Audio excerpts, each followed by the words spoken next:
ಕೇಂದ್ರ ಸಚಿವರಾಗಿ ನೇಮಕಗೊಂಡಿರುವ ಹಾಸನ ಜಿಲ್ಲೆಯ ಎಚ್.ಡಿ. ಕುಮಾರಸ್ವಾಮಿ ಹಾಗೂ ಜಿಲ್ಲೆಯ ಸಂಸದರಾಗಿ ಆಯ್ಕೆಯಾಗಿರುವ ಶ್ರೇಯಸ್ ಎಂ ಪಟೇಲ್ ಕನ್ನಡದಲ್ಲಿಯೇ ಪ್ರಮಾಣ ವಚನ ಸ್ವೀಕರಿಸಿದ್ದಾರೆ. ಸಂಸತ್ ಭವನದಲ್ಲಿ ನಡೆದ 18ನೇ ಲೋಕಸಭೆಯ ಮೊದಲ ಅಧಿವೇಶನದ ಆರಂಭದಲ್ಲಿ ರಾಜ್ಯದ ವಿವಿಧ ಕ್ಷೇತ್ರಗಳಿಂದ ಆಯ್ಕೆಯಾದ ನೂತನ ಸಂಸದರಿಗೆ ಹಂಗಾಮಿ ಸ್ಪೀಕರ್ ಭರ್ತೃಹರಿ ಮಹತಾಬ್ ಅವರು ಪ್ರತಿಜ್ಞಾವಿಧಿ ಬೋಧಿಸಿದರು. ಈ ವೇಳೆ ನೂತನ ಸಂಸದರು ದೇವರ ಹೆಸರಿನಲ್ಲಿ ಪ್ರಮಾಣ ವಚನ ಸ್ವೀಕರಿಸಿದ್ದಾರೆ. ಬೆಳಗಿನ ಅವಧಿಯಲ್ಲಿ ಕುಮಾರಸ್ವಾಮಿ ಅವರು ಪ್ರಮಾಣ ವಚನ ಸ್ವೀಕರಿಸಿದರೆ ಮಧ್ಯಾಹ್ನದ ಅವಧಿಯಲ್ಲಿ ಶ್ರೇಯಸ್ ಪ್ರಮಾಣ ವಚನ ಸ್ವೀಕರಿಸಿದರು.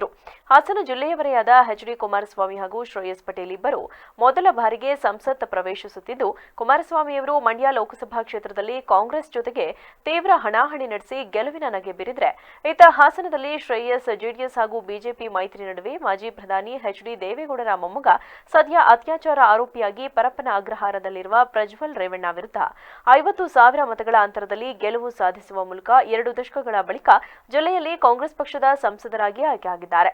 ಇನ್ನು ಮೊದಲ ಬಾರಿಗೆ ಸಂಸತ್ ಪ್ರವೇಶಿಸುತ್ತಿರುವ ಹಾಸನದ ಸಂಸದ ಶ್ರೇಯಸ್ ಪಟೇಲ್ ಅವರು ಪ್ರಮಾಣ ವಚನ ಸ್ವೀಕಾರಕ್ಕೂ ಮುನ್ನ ಮೆಟ್ಟಿಲುಗಳಿಗೆ ನಮಸ್ಕರಿಸಿ ಸಂಸತ್ ಪ್ರವೇಶಿಸಿದರು. ಹರದನಹಳ್ಳಿ ದೇವೇಗೌಡ ಕುಮಾರಸ್ವಾಮಿ ಎಂಬ ಹೆಸರಿನಾದ ನಾನು ಲೋಕಸಭೆಯ ಸದಸ್ಯನಾಗಿ ಚುನಾಯಿತನಾದವನಾಗಿ ಕಾನೂನು ಮೂಲಕ ಸ್ಥಾಪಿತವಾದ ಭಾರತದ ಸಂವಿಧಾನಕ್ಕೆ ಸತ್ಯ, ಶ್ರದ್ಧೆಯನ್ನು ಮತ್ತು ನಿಷ್ಠೆಯನ್ನು ಹೊಂದಿರುತ್ತೇನೆಂದು, ಭಾರತದ ಸಾರ್ವಭೌಮತ್ವವನ್ನು ಮತ್ತು ಅಖಂಡತೆಯನ್ನು ಎತ್ತಿ ಹಿಡಿಯುತ್ತೇನೆಂದು ಮತ್ತು ನಾನು ಈಗ ಕೈಗೊಳ್ಳಲಿರುವ ಕರ್ತವ್ಯವನ್ನು ಶ್ರದ್ಧಾಪೂರ್ವಕವಾಗಿ ನಿರ್ವಹಿಸುತ್ತೇನೆಂದು ದೇವರ ಹೆಸರಿನಲ್ಲಿ ಪ್ರಮಾಣ ಮಾಡುತ್ತೇನೆ.